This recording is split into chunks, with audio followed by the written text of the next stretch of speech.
Hello, avant que le récap de la Shadow March commence, petite spécificité cette fois-ci, elle est en deux parties.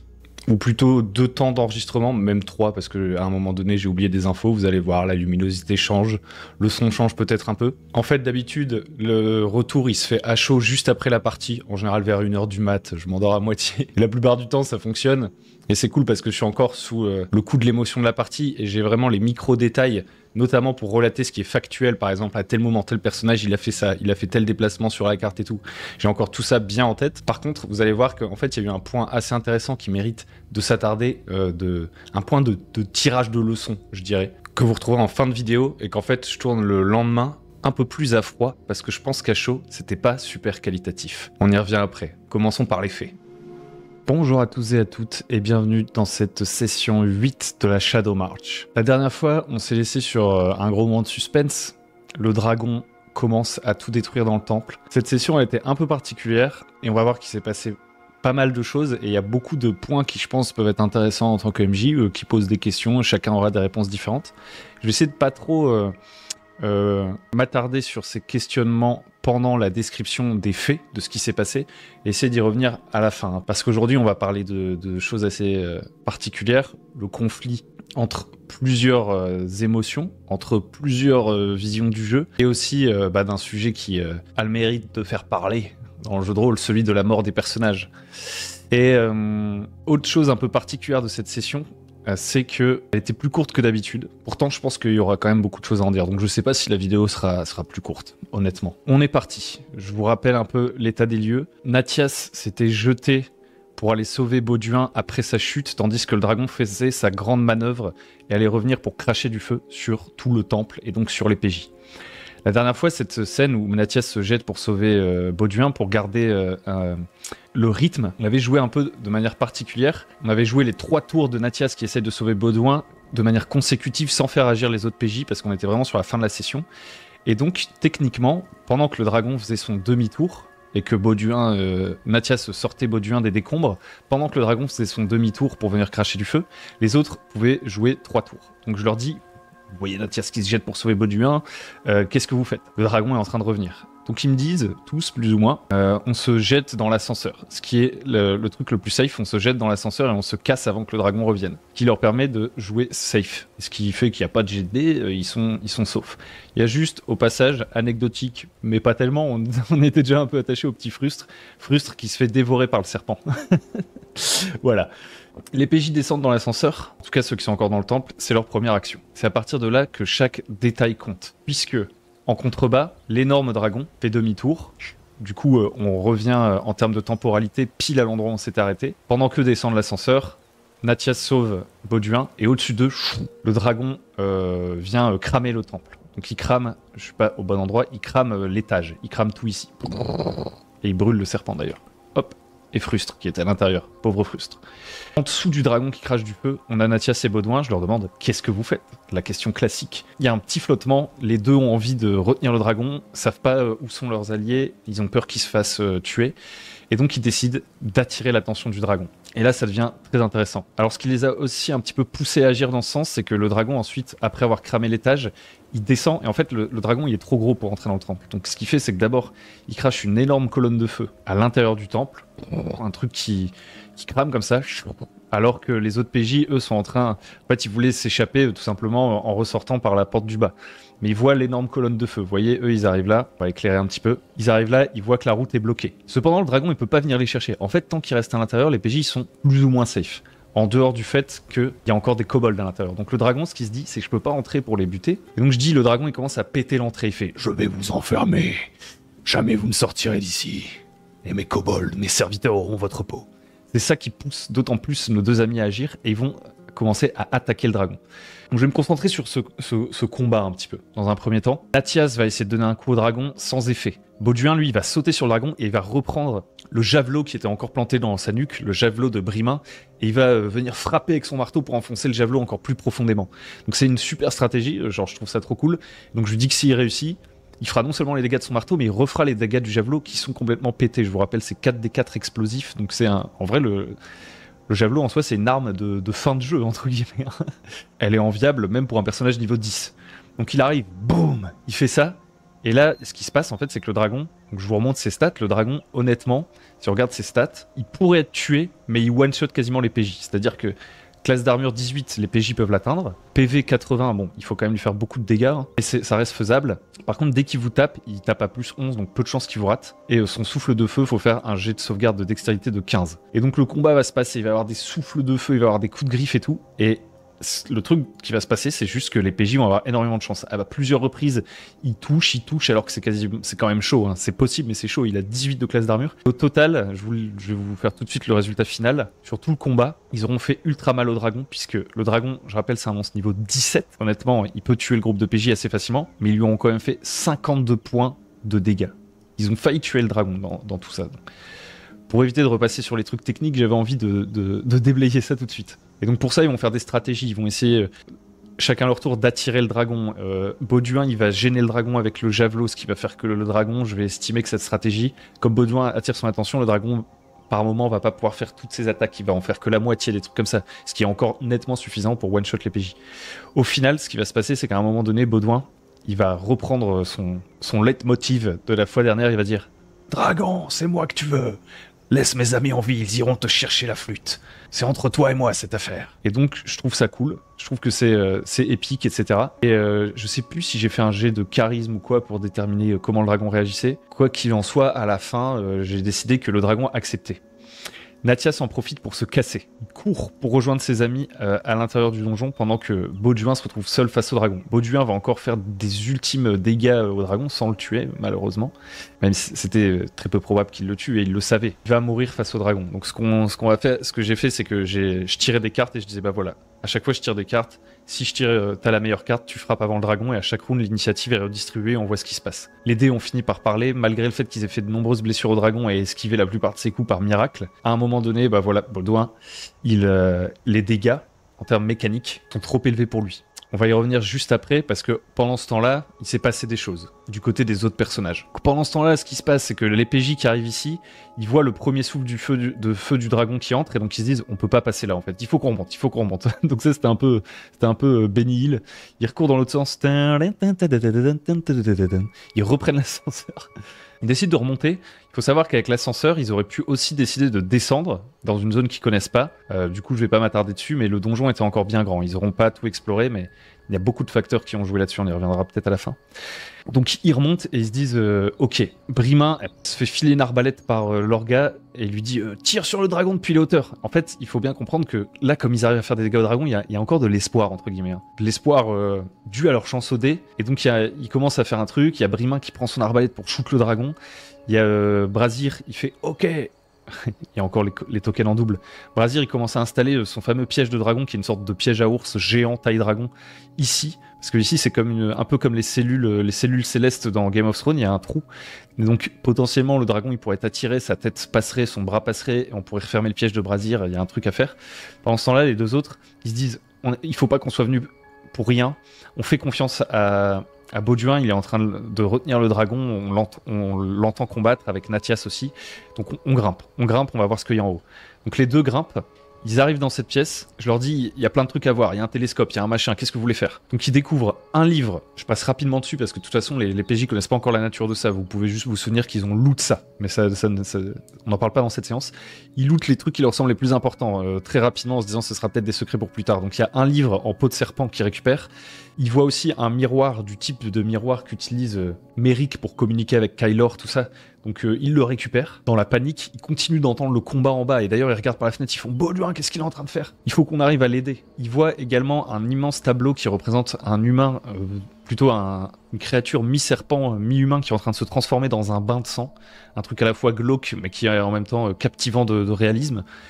Bon, c'est pas les informations qui les intéressent dans l'urgence. Donc ils prennent juste les trucs faciles à transporter, plus le gros miroir qui est pas si facile à transporter. Mais Rick, lui, il demande est-ce qu'il n'y a pas moyen de les aider en bas, etc. À ce moment-là, moi, je décide de trancher par le hasard parce que, honnêtement, pour moi, il y a rien. Mais j'aimais bien l'intention. C'est positif. Je dis, il y a possibilité, d'une certaine manière, tu penses, de faire s'effondrer un morceau de la tour sur le dragon. Donc ça devient une des idées qu'ils ont pendant un bref instant. On pourrait peut-être faire tomber un morceau de la tour sur le dragon pour aider Bauduin en contrebas. Cependant, tout ça se passe de manière simultanée, vous en doutez. Et en fait, au moment où Lorga regarde par la fenêtre pour voir ce qu'il y a en bas, il voit Bauduin qui est dévoré par les flammes. Donc si on en revient au duel de Bauduin, comment ça s'est passé ? Bah, tout simplement, c'était épique parce qu'en fait, Bauduin, il savait à ce moment-là qu'il allait se sacrifier. Et quand j'ai obtenu les dés suffisants, malheureusement pour tuer Bauduin, genre vraiment, le dragon lui fait 4 des 12 de dés, 8 des 12 de dégâts parce qu'il a réussi toutes ses attaques de griffes, donc aucune chance de survie. Bah là, je propose un moment de narration partagée, je dis juste à Bauduin comment se passe ce combat en fait, ce combat épique. Dis-nous comment ça se termine. Parce qu'une mort de PJ comme ça, même si c'est pas une campagne qui se concentre forcément sur ces PJ et que d'autres viendront les remplacer, c'est marquant. Surtout après cette session. Cette session, c'est pas rien. Cette session de 4 heures, bah, c'est quand même déjà un bon bout de temps passé avec les personnages. Donc je lui dis, bah vas-y, dis-moi comment tu combats le dragon. Et il prend le temps. Il met bien. Bauduin, le joueur, il est assez dans l'incarnation. C'est assez stylé. Il prend le temps, il respire lentement, c'est long. Ses derniers mots, il dit vas-y, fume-moi, c'en est fini. Et donc là, je décris que le dragon crame complètement Bauduin. Bauduin lance ce dernier geste, lance son javelot dans la gorge du dragon, infligeant les derniers dégâts sur le dragon. Et Bauduin est carbonisé. Et là, bah, on passe par ses dernières pensées. Bauduin, il est là, c'est un pit fighter, donc il encaisse et il se dit c'est pas un si mauvais jour pour mourir. J'espère que la petite à qui je devais ramener le télescope, la pierre qui sert à regarder le ciel, l'aura, je pars en paix quoi. Avec moi-même, j'ai rempli mon devoir. Donc honnêtement, c'était très émouvant. La petite musique, Bauduin, tout en fait, c'était trop bien. Et par contre, voilà, c'est toujours difficile ces moments-là parce qu'en fait, on atteint une intensité dramatique à un moment donné. Là, on est au top de l'émotion, vous voyez. On va voir qu'après, ça a posé des questions. Et je continue sur le factuel. Donc les autres, ils voient que Bauduin est mort. Et là, le dragon prend la parole d'une voix qui s'entend dans tout le temple et dans la vallée alentour. Il fait « Votre ami est mort, s'est sacrifié pour vous. Je vous donne un ultimatum. Vous avez 24 heures pour quitter les lieux. Et sachez que si vous ne me ramenez pas la flûte, je brûlerai les villages de la région, un par un, jusqu'à ce que cette flûte soit revenue en sécurité dans ce temple. Ne doit pas quitter cet endroit. » Et je décris qu'il s'envole. Donc là, ça fait retomber la pression. Tout le monde, là, se jette en contrebas vers le corps de Bauduin. Nathias le premier. Et en fait, Bauduin lui avait laissé une ouverture pour fuir. Donc Nathias s'était engouffré à l'intérieur du temple pour se mettre en sécurité. Et en fait, quand il a vu que Bauduin faisait face, il est resté, il a observé la scène. Nathias, comme tous les joueurs, je pense, là, il y a une correspondance personnage-joueur qui est assez forte dans ces moments-là. Bah, il est ému. Et même si Nathias, c'est pas forcément, en tant que personnage, jusqu'à maintenant, un des personnages, on va dire, qui montrait le plus ses émotions, si ce n'est la colère, à ce moment-là, il dit je vais vers Bauduin et je pleure de rage. Et au petit à petit, chaque PNJ, chaque PJ va arriver, quoi. Donc d'abord Nathias, puis Brizir, puis tout le monde, quoi. Ouais. Donc, ils reviennent tous autour de Bauduin. Il ne reste que son crâne. À ce moment-là, Brimain, elle est encore en état un peu téméraire. Elle fait « On peut pas laisser partir le dragon, il doit mourir !» Et pareil, Brazir, il est en mode « Saloperie, t'as tué mon confrère !» Parce que je rappelle que Brazir et Bauduin, ils ont servi ensemble chez les scouts, entre guillemets, chez les nains. Et j'avais prévu, vous voyez ici, une révélation que Brazir pourrait faire à Bauduin de son vivant. Mais je savais pas que Bauduin allait mourir. À ce moment-là, je savais pas. Moi, la session, je la voyais pas du tout comme ça. Vous voyez, tout s'est passé dans le temple. J'avais déjà prévu. Je scrolle rapidement plein d'autres trucs dans la région en me disant peut-être que les PJ, leur première décision, ça va être de quitter le temple. Donc je dois penser à l'après. En fait, ça n'a pas servi à grand chose au vu de leur choix. Je le garde sous le coude pour plus tard. J'avais prévu de son vivant, peut-être que Brazir allait parler à Bauduin de Métérine. Métérine, la jeune fille justement à qui il veut rendre le télescope.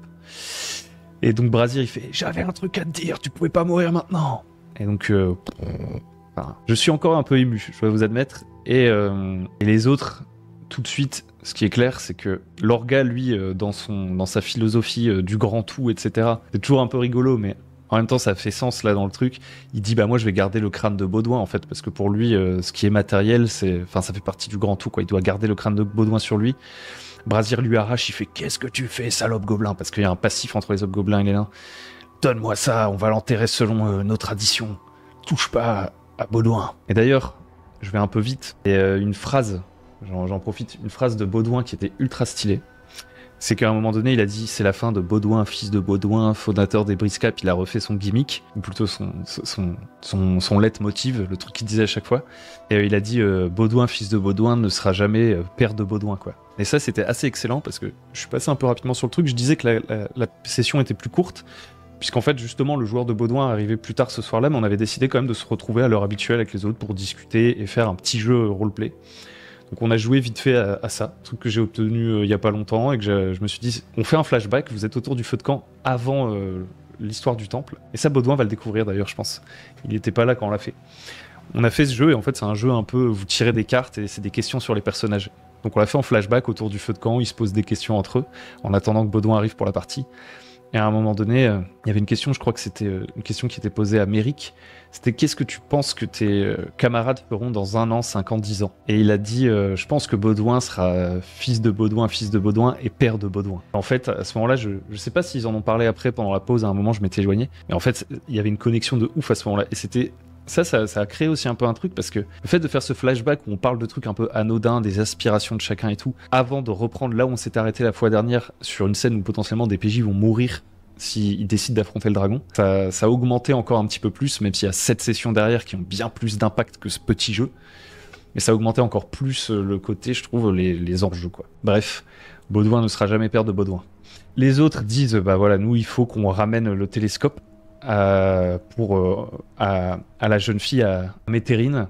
C'est la moindre des choses. Il faut qu'on tienne notre promesse envers Baudouin. Donc Brazir, pendant qu'il dit ça, lui, il enterre le crâne de Baudouin et il fait une révélation. En fait, il parle sur le crâne de Baudouin. Ça, c'est une scène que les PJ ne voient pas parce qu'ils s'isolent pour enterrer Baudouin. Mais je leur décris en transparence, comme si dans un film, vous voyez un truc qui se passe loin des personnages principaux, quoi. Et je leur explique en gros que Brazir, il dit Baudouin, enfoiré, tu pouvais pas mourir maintenant. Brazir, c'est un ancien, donc il a vu pas mal de ses compagnons mourir, et à chaque fois qu'il y en a un qui meurt, c'est un de plus, quoi. Il voit ses amis mourir petit à petit, c'est lui celui qui reste, quoi, il en peut plus. Et il explique que tu sais pas ce que je devais te dire avant que tu meurs, c'est que Métérine va bien. Et donc, je vais vous la faire HRP en cash.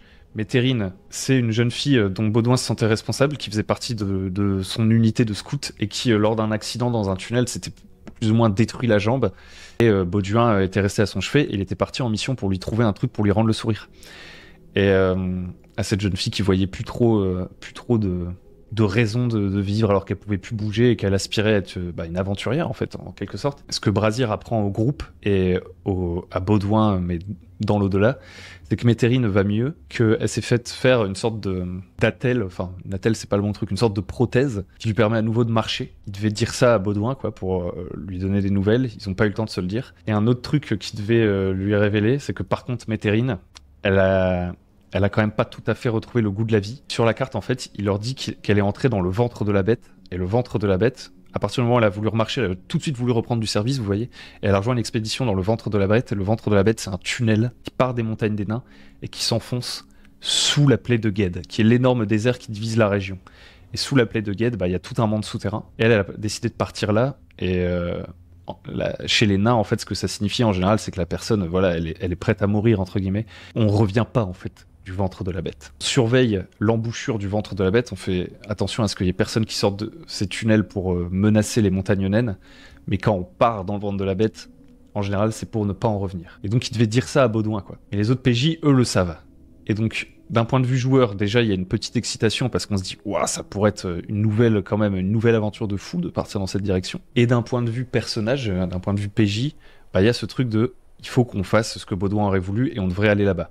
Et en fait, là, il s'est passé un truc assez intéressant. C'est que les PJ, ils ont quand même des trucs un peu plus urgents. Vous voyez, le fait de multiplier les accroches et tout, ça les oblige à prioriser vraiment. Et voilà, il y a le dragon qui, tant qu'on n'aura pas retrouvé la flûte et qu'on lui aura pas rendu, va détruire un à un les villages de la région. Et si on décide de tous partir vers l'ouest en la mémoire de Baudouin, on abandonne ça, vous voyez.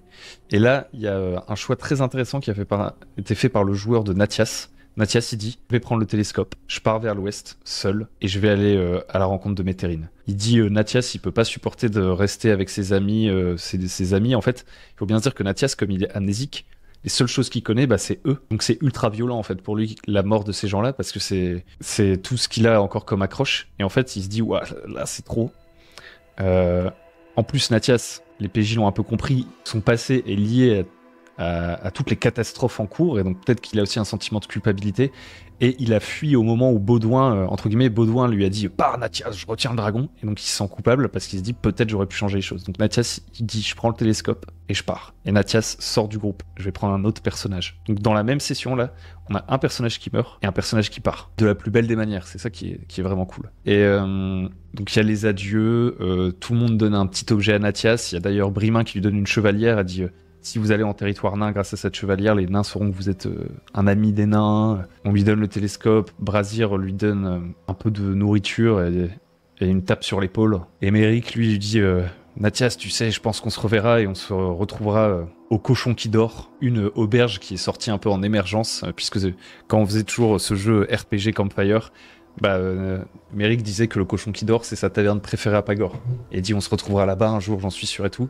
Et Nathias part. Donc là, honnêtement, l'émotion est à son summum. Et là, c'est le moment un peu particulier, mais je continue à rester factuel. On est à 45 minutes à peu près de la fin de session. On aurait pu couper court. Mais voilà, il reste un peu de temps. Donc je leur dis qu'est-ce que vous voulez faire. Et là les PJ me disent, enfin les 2 joueurs restants.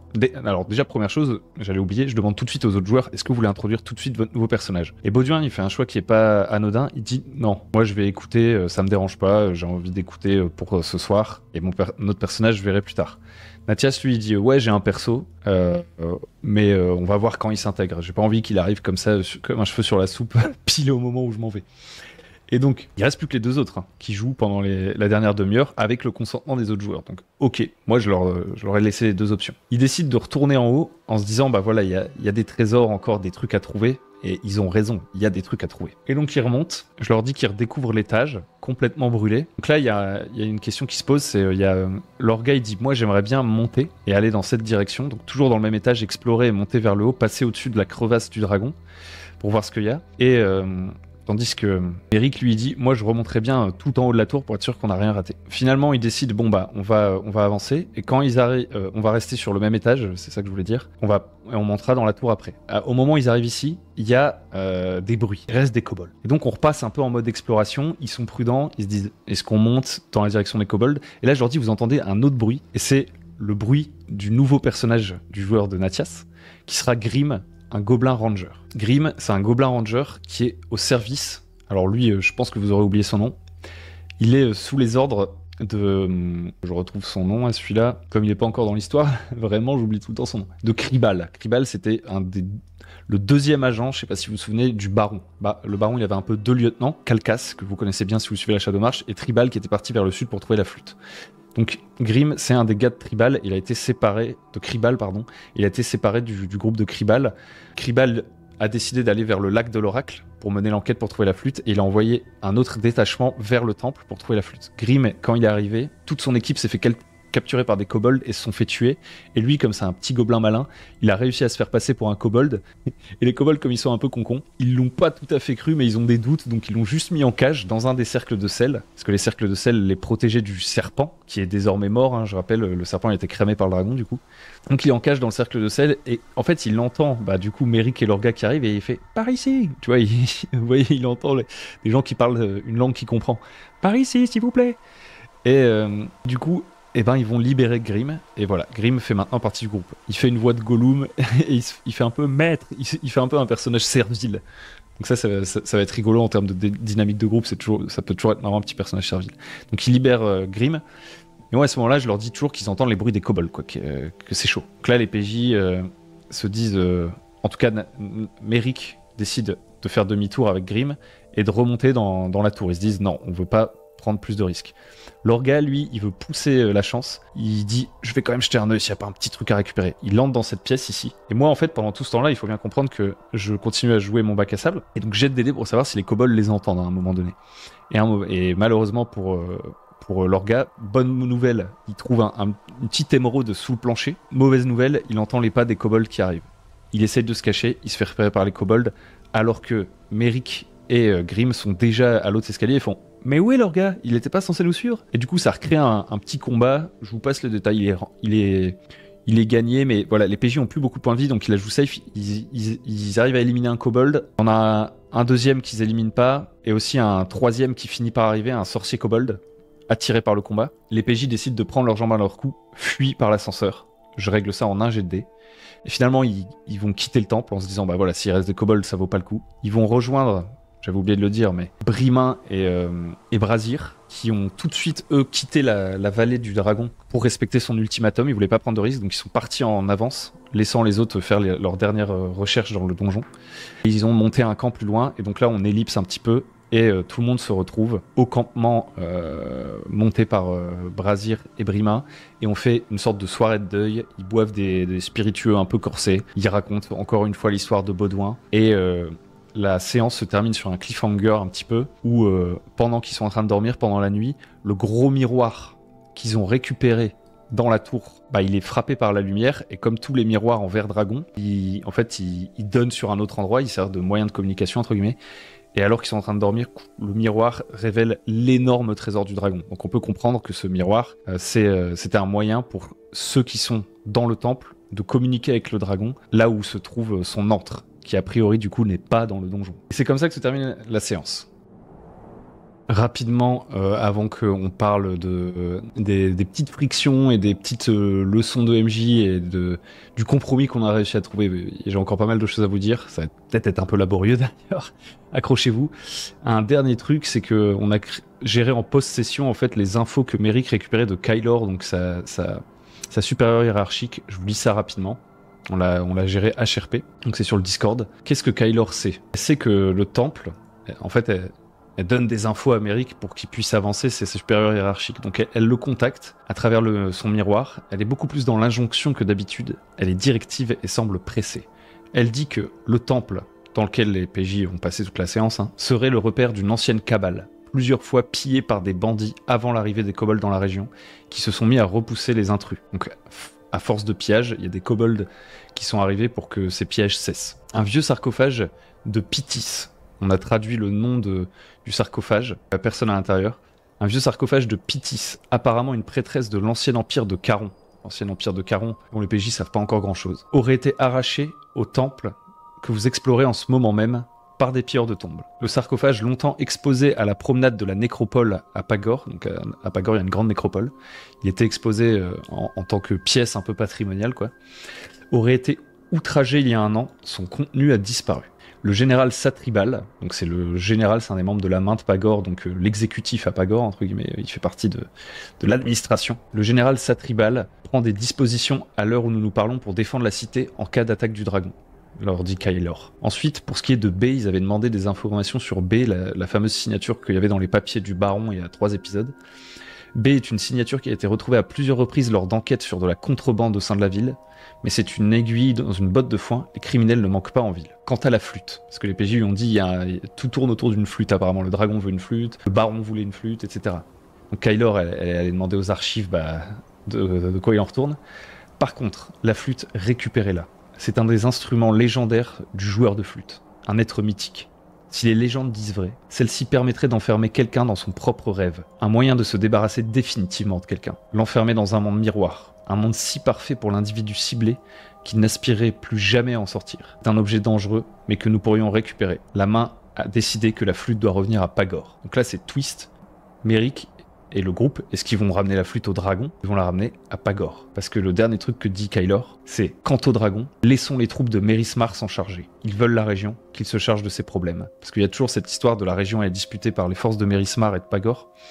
Donc ils se disent, Mérismar ils ont un coup d'avance, ils vont arriver dans la région avant nous, ils ont pris les devants, on les laisse arriver dans l'échine du serpent, et ils se taperont le dragon, grand bien leur face, et nous, on récupère la flûte. Derrière ça, Merrick dit, le premier point m'intrigue fortement, un sarcophage du temple exposé à Pagor, et pillé il y a un an, par qui? Qui avait-il dedans? Qu'en pensez-vous? Et là, je me suis dit, il y a des infos que Kylor pourrait leur donner en plus, donc j'ai complété rapidement. Le sarcophage a été ramené par les pilleurs de tombes il y a plusieurs décennies, donc ça date. Le sarcophage, il n'a pas été ramené l'année dernière, quoi. Il est donc resté exposé longtemps à Pagor. Les pilleurs de tombes, pour le coup, ont sûrement pris la poudre d'escampette, on connaît pas leur... c'est des anonymes, quoi. Kylor, il n'y a pas eu d'enquête sur qui sont ces pilleurs de tombes, qui ont ramené le sarcophage à l'origine. Ensuite, détail important, le sarcophage n'avait jamais pu être ouvert, pour ça qu'on l'a mis dans le musée, entre guillemets, de la nécropole, et de l'aveu des archéologues de la cité, en vérité, en fait, ils n'arrivaient pas à ouvrir le sarcophage. Donc le fait qu'il y a un an par rapport à notre histoire, un an avant tous les événements de la Shadowmarch, le sarcophage avait été ouvert par des gens qu'on connaît pas, alors que les archéologues s'étaient révélés incapables de le faire. Et donc, son contenu a été pris et on sait pas ce qu'il y avait dedans. Et jusqu'à maintenant, on s'était dit, bon, bah, il y a un gros malin, peut-être un magicien. Pagor, c'est une ville cosmopolite et immense, il y a des tonnes d'affaires en cours. Il y a des petits malins qui ont réussi à prendre les trucs dans le sarcophage. Bon, c'est pas gravissime a priori. Donc voilà, ça c'était assez important avant qu'on parle non pas des sujets qui fâchent, mais des leçons de l'expérimentation d'un gros bac à sable. Du travail main dans la main pour essayer de trouver des solutions. Donc maintenant qu'on a relaté les faits, je vous propose de revenir sur un point de crispation que peut-être en relatant les faits, vous n'avez pas pu identifier parce que justement j'étais factuel. Je disais juste ce qui s'était passé pendant la partie. J'ai décidé de le faire à froid parce qu'en me réécoutant à 2h du matin, je me suis rendu compte que le retour que je vous faisais en fait était un peu incomplet, que j'avais encore la tête dans le guidon. Vous savez, quand la partie est en cours, je passe en mode... il y a plein de décisions à prendre rapidement, tac, tac et tout. Je suis pas dans le même état d'esprit qu'avant la partie, après la partie, 2 jours plus tard, etc. Et en fait, quand je regardais l'enregistrement que j'avais fait à chaud, j'avais l'impression de tourner en rond et que j'arrivais à aucune conclusion. J'ai décidé de le refaire. Donc, je vous le dis tout de suite, le point de crispation, en fait, ça n'est pas la mort de Baudouin. Dans pas mal de parties de jeux de rôle, et ça dépend vachement des joueurs. Le fait qu'un personnage meure, ça aurait pu être sujet à controverse dans le groupe. Mais là, tout le monde l'a accepté. Je pense que tout le monde a trouvé la mort juste, belle, cohérente, épique. En plus, pendant un petit moment, il y a eu cet espoir qu'on batte le dragon grâce à la chance au dé. Enfin, vraiment, voilà. C'était pas ça le problème, mais c'est quand même lié, puisque le problème, il est lié directement plutôt à un changement d'intensité, à une transition, on va dire, entre 2 modes de jeu, 2 émotions différentes qui est pas hyper bien passée, un peu en code poisson. Donc j'y reviens. Comment je l'ai vécu pendant la partie? Après la mort de Baudouin, du coup, je demande aux PJ ce qu'ils veulent faire. Est-ce qu'ils veulent retourner dans le donjon, récupérer les derniers trucs qu'ils auraient ratés, entre guillemets? Qu'est-ce qu'ils veulent faire? Juste, c'est ça que je leur demande. Je leur dis, voilà, les 2 nains, Brimain et Brasir, eux, ils vont quitter la vallée pour respecter l'ultimatum du dragon. Vous faites quoi? Ils disent, on profite du temps qui nous reste pour repasser dans le donjon, prendre quelques trucs et repartir, entre guillemets. Dans ma tête, à ce moment-là, quand je me dis ça, je me dis, ils vont retourner dans les endroits safe du donjon, c'est-à-dire la tour.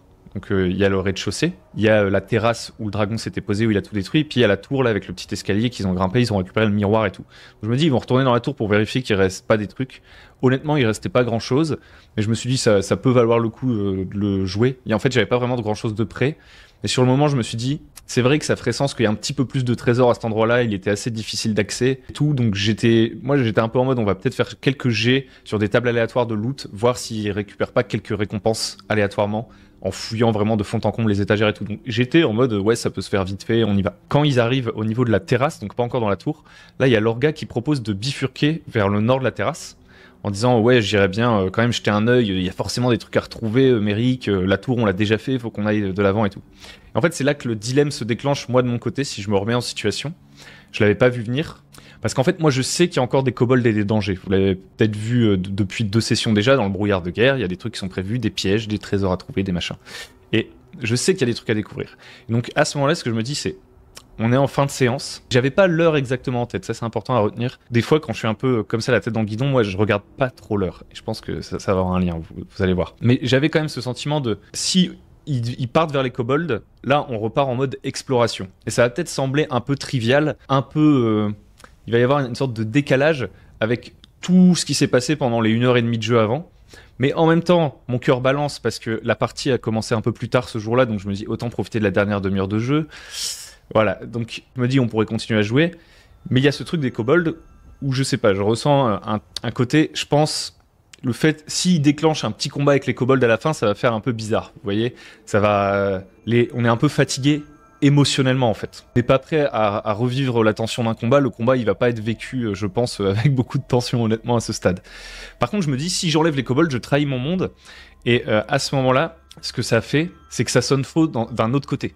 D'un seul coup c'est une trahison de la proposition en fait. C'est pas parce que ils ont battu le boss que d'un seul coup, comme par magie, le donjon se vide de ses occupants, vous voyez. C'est pas parce qu'il y a eu grosse émotion avant que le monde du coup s'adapte pour être moins X, moins Y, vous voyez. Ça, ce serait trahir la proposition qui en fait, alors bien sûr, l'émotion, c'est toutes les interactions autour de la table et les joueurs et tout, mais la proposition, c'est le support sur lequel ça repose depuis le début, et c'est comme ça que se créent toutes les intrigues et les tensions jusqu'à maintenant, donc c'est un ingrédient essentiel. Et en fait, je me dis, si là, moi, je décide, j'enlève les kobolds pour qu'ils puissent aller fouiller vite fait la pièce avant la fin de la séance, en fait, je commence à ouvrir une boîte de Pandore, entre guillemets, et moi, je l'aurais vécu comme une frustration. Donc en fait, des deux côtés, je voyais que deux solutions frustrantes, en fait. Refaire une petite exploration vite fait, là, pas intéressant, ou en tout cas pas approprié à ce qu'on vient de vivre en tant que groupe, dans la même séance, là. Ou, deuxième truc, dire, ah, vous avez battu le dragon, allez, on passe dans un jeu avec un gameplay complètement différent, on outrepasse les règles, les monstres disparaissent.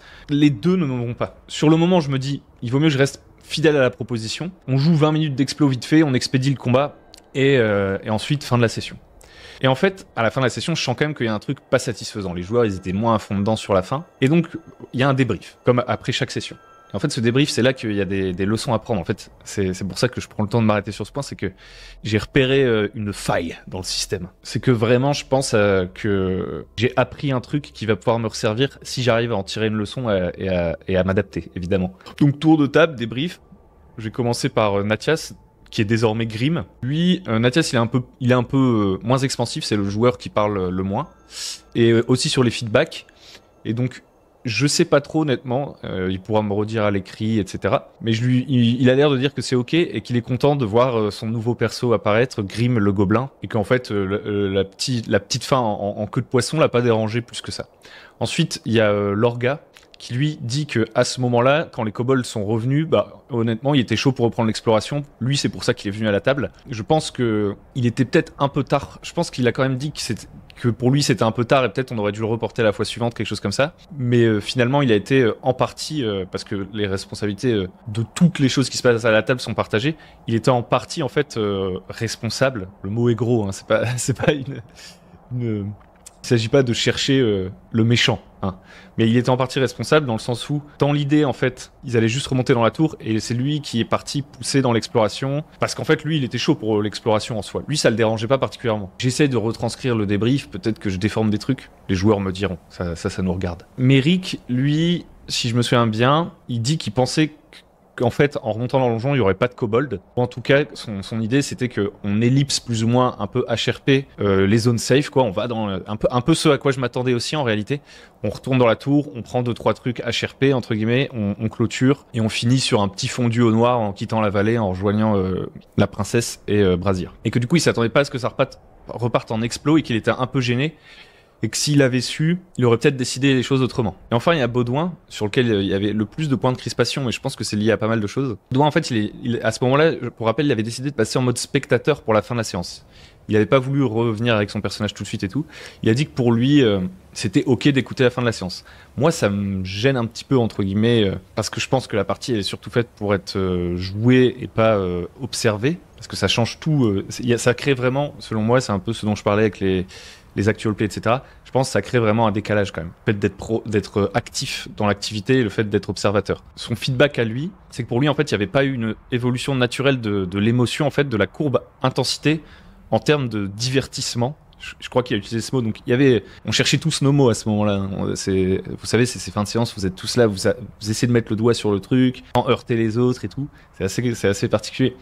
Et du coup, il trouvait que la fin tombait un peu à plat. Effectivement, après la mort de son personnage, le départ de Haugain, toute l'émotion qu'il y avait eu après, le décalage entre le rythme et l'intensité de ce genre de scène, avec ensuite l'exploration qui est censée être plutôt une scène où on est en train de faire des choix tactiques, on prend des risques, c'est pas vraiment le même truc, quoi. Donc à ce moment-là, et peut-être même avant, peut-être que j'ai biaisé la conversation en leur demandant, en y repensant, pas juste un retour sur est-ce que vous avez ressenti un malaise à la fin de la partie, mais en venant tout de suite avec mes arguments. Donc peut-être que j'ai orienté le truc quand j'y repense. Mais en gros, que ce soit avant ou après, moi je leur explique le dilemme que j'ai vraiment ressenti. Que c'est ça qui me préoccupe encore. Le dilemme de... En fait, pour moi, la tête dans le guidon, j'étais en mode... Le cœur du dilemme, c'est est-ce que j'aurais dû enlever les kobolds? Je pense que ça, c'est mon erreur dans laquelle je suis resté bloqué tout le temps où j'étais encore à chaud après la partie. Je pense que le problème est ailleurs. Mais en tout cas, voilà, je leur dis, mon dilemme, c'est est-ce que j'aurais dû enlever les kobolds? Et Baudouin, il me dit, pour lui... J'aurais pu enlever les kobolds, personne ne l'aurait su. Et donc ici, l'agenda, c'est plutôt celui de maintenir l'émotion et aussi un souci un peu narratif. On vient de battre un dragon, une sorte de boss. Donc l'attendu derrière, c'est pas qu'on affronte des petits kobolds tout de suite. Donc en fait, il met un peu en lien la courbe d'intensité inversée qu'il y a eu dans la partie. C'est vrai que c'est un peu contre-intuitif parce que comme on n'est pas dans du donjon linéaire avec un boss à la fin et tout, on est sur un truc un peu bac à sable, un peu imprévisible. Bah, la mort du personnage n'est pas survenue à la fin de la partie, alors qu'il y a beaucoup de gens qui de manière, soit en préparant le donjon de manière à ce que les combats du début soient faciles et le dernier soit difficile, ou alors en sauvant les PJ, ou alors de plein de manières différentes, font toujours en sorte qu'en fait le moment dangereux, ultime, où il y a des trucs qui se jouent, ce soit à la fin pour respecter un peu l'agenda du climax classique. Lui, il mettait un peu ça en lien avec ça, et pour lui, c'est pour ça que ça sonnait faux. À ce moment-là, j'avoue que moi, ça me crispe un peu, forcément, parce que l'histoire de l'ouverture de la boîte de Pandore, pour moi, à partir du moment où je fais ça, je décide d'enlever des kobolds à un moment donné, je décide d'enlever des dangers à un moment donné, parce que je me dis, ah là, les PJ ont assez galéré. Ou alors à l'inverse, les PJ sont trop malins, ils jouent safe et tout, et je dis, ah, je vais aller leur mettre des monstres dessus, parce que là, c'est trop facile, etc. Alors moi, j'ai envie de respecter, en fait, la gentilité des PJ, et donc à partir de ce moment-là, je me dis, j'ouvre la boîte de Pandore, et on quitte la proposition. En soi, je le reprécise, c'est pas mal de jouer avec une linéarité, un climax calculé, etc., des ajustements pour essayer de contrôler l'émotion et guider un peu l'histoire. C'est pas la proposition et c'est pas moi ce que je trouve fun. Donc en fait, ça me crispe parce que moi je serais frustré si je faisais ça. Donc je peux pas, je ne vais pas changer la campagne dans ce sens-là, vous voyez. D'ailleurs, je ne pense pas, honnêtement, il n'y a pas de procès d'intention. Je pense pas que l'intention de quiconque en fait au moment du débat c'était de changer tout le fonctionnement de la campagne. On me parlait de nos ressentis. Néanmoins, sur le moment, moi je suis crispé en termes de ressenti. Mais je ne peux pas retirer que comme les autres, chacun de manière différente, j'ai quand même ressenti une friction. Donc il y a un truc à creuser, ça c'est sûr. Et en fait à ce moment-là, et d'ailleurs je recommence un petit peu là parce que je me remets dans la peau de quand j'étais à chaud, bah, je tourne en rond un peu en fait. Donc la fin de la vidéo, si je l'avais laissé telle quelle, ça aurait été ça. C'est à la fin je dis ouais mais est-ce que machin, est-ce que X, en fait on refait la partie 15 000 fois, vous voyez. Et est-ce que le plus important à ce moment-là, c'est respecter la proposition, le choix des joueurs, l'agenda narratif, tel joueur? Est-ce qu'on doit prioriser le plaisir de X, de Y, de celui qui est sur le côté à écouter, de celui qui a envie d'aller explorer, de celui qui avait envie de mettre fin à la partie pour pouvoir faire un débrief un peu plus long, de celui qui avait envie de réintroduire son personnage? Enfin, vous voyez, genre, il n'y a pas de solution où tout le monde il est en mode « Ah bah c'est nickel !» Je pense qu'il y avait une meilleure solution. Et on y vient. Celle-là, elle est ressortie pendant le débrief à chaud, mais comme j'avais la tête dans le guidon, j'étais en mode c'est pas mal, mais j'avais pas encore réalisé à quel point c'était une décision sage. Et du coup, j'ai redemandé des feedbacks aussi a posteriori, à l'écrit sur le Discord, pour vraiment compléter le truc avant de vous faire ce retour et de moi me dire là, on a l'air d'être à peu près sur la même longueur d'onde avec les autres joueurs. Donc à froid, l'idée... c'est qu'il y avait un autre élément qui était pas je pense pas lié. En fait, moi j'étais resté bloqué sur le gameplay, la proposition versus, on va dire, l'histoire. Et en fait, je regardais pas du tout le truc par le bon prisme, je pense. Il y a la proposition, il y a l'histoire. Ensuite, il y a un troisième élément qui vient s'imbriquer, c'est l'émotion et les joueurs en fait. Si on fait un pas de côté, en dehors du système, en dehors de comment les règles fonctionnent, en dehors de comment l'exploration fonctionne, en dehors de comment les joueurs font leurs choix, etc., pour leurs personnages, il y a aussi les choix des joueurs par rapport à la session. Et en fait, Merrick, il avait amené une solution que je trouve satisfaisante, honnêtement. Je pense que c'est la bonne chose à faire. Que le problème, c'était le timing de fin de session. C'était pas c'est quoi la scène après le dragon. Le timing de fin de session. L'émotion, en fait, était peut-être un peu retombée, ou en tout cas commençait à s'apaiser après tous les trucs, les gros changements dans la campagne là. Et en fait, on voulait peut-être en profiter encore un peu, balayer rapidement quelques trucs en HRP et se laisser plus de temps pour rediscuter de la partie, profiter en fait du moment et aussi ne pas finir sur des choses qu'on aurait préféré, comment dire, reprendre au début d'une nouvelle session en fait. Reprendre l'exploration du donjon, ça aurait pu être joué au début de la session suivante où la transition se serait peut-être mieux faite en termes d'état d'esprit de combat épique à exploration, vous voyez. Et aussi, il était tard. Et moi, ça, c'est vraiment un truc, le suivi du temps, ça a toujours été un de mes talons d'Achille. En fait, je regarde l'heure, mais du coin de l'œil. Je regarde l'heure, mais genre, s'il est écrit 23h01 et 23h57, pour moi, vous voyez, c'est la même chose. Donc en fait, il restait plus qu'une demi-heure de jeu, et je l'ai pas assez pris en compte, je pense. Et donc en fait, ce que Merrick proposait comme solution, ça aurait été d'être un peu plus clair à ce moment-là, de dire, ok, vous voulez retourner dans le donjon, de manière méta, je vous le dis, pour qu'on sache où on va, si on veut faire ça en fin de session et tout. Le donjon, il est pas complètement safe. Donc soit Vous allez dans les zones à peu près sûres que vous avez libérées et on dit ok, vous récupérez peut-être les 2-3 trucs que vous auriez pu louper dans l'urgence avec le dragon. Et ensuite on met fin à la session. Soit vous voulez aller plus loin, mais sachez que le donjon a encore des dangers, encore des trucs à trouver et des trucs à affronter. C'est pas parce que le dragon est mort, que le boss est mort, que le donjon, comme par magie, se reset comme une instance de MMORPG, vous voyez. Et je pense que ça, c'était la meilleure solution, parce qu'en fait, ça permettait de faire un choix, non pas en tant que personnage, un choix qui n'est pas contraint par l'histoire. Comment dire? À ce moment-là, si on avait posé le problème comme ça, les joueurs, ils auraient pu tout à fait dire « On va reprendre l'exploration du donjon, mais la fois suivante, là, il faut que ça redescende. » Parce qu'en fait, le problème, c'est que comme on est en fin de session et qu'il y a, on va dire, le joueur qui commence à fatiguer, le joueur qui a des besoins, à ce moment-là, il pourrait prendre, entre guillemets, des décisions dans l'histoire, mal informées, ou se dire, par exemple, « Oh, cette accroche, laisse tomber, on arrête », mais parce qu'on est fatigué de fin de séance, en fait. Ou parce qu'on se dit que ça va rouvrir un truc. Je sais pas si vous voyez là où je veux en venir. Je vais essayer de reformuler ça avec une phrase nickel, ou plutôt avec un exemple. Je pense que si la partie... J'avais dit, ouais, le donjon, il est toujours dangereux. Est-ce que vous voulez y aller? Ils auraient sûrement dit, ah, peut-être pas là maintenant, mais ils l'auraient quand même fait la fois suivante et dans un meilleur état d'esprit, en fait. Tout simplement. En fait, je sais pas le dire mieux que ça. Le problème en soi n'est pas l'enchaînement affrontement du dragon kobold, c'est le fait que ça se passe en fin de séance, qu'à ce moment-là, les préoccupations des joueurs, en fait, que ce soit le fait de pas finir trop tard, que ce soit le fait de débriefer, que ce soit le fait de se remettre émotionnellement, que ce soit le fait de prendre des décisions un peu plus importantes sur le long terme, en fait, il y a des choix à faire en termes de joueurs. Qu'est-ce qu'on veut faire de nos dernières 30 minutes?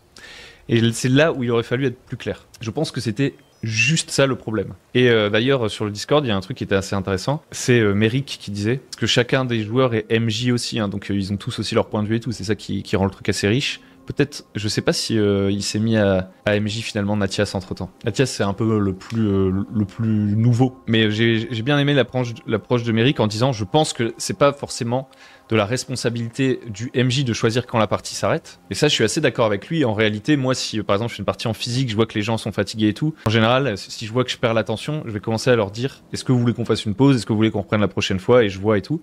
Mais là sur le moment j'étais tellement la tête dans le guidon que je l'ai pas fait. Et c'était soit du coup à ce moment-là j'aurais dû avoir la clarté d'esprit de me dire il faut que les joueurs aient vraiment le choix, est-ce qu'on explore ou pas. Soit là un joueur aurait pu me dire est-ce qu'on continue maintenant, il nous reste plus beaucoup de temps, etc., etc. Et donc c'est ça qui a fait un peu la fin en queue de poisson. Je pense que les trucs à retenir, bah déjà c'est ça, c'est le fait de réussir parfois à faire un pas de côté, à ressortir un peu de l'immersion, parce que en tant que MJ, moi aussi je vis une immersion, il y a des trucs que je capte pas forcément. Réussir à prendre un peu de recul et se dire ok là c'est quoi ce qu'il faut pour les individus qui sont en train de jouer, première chose.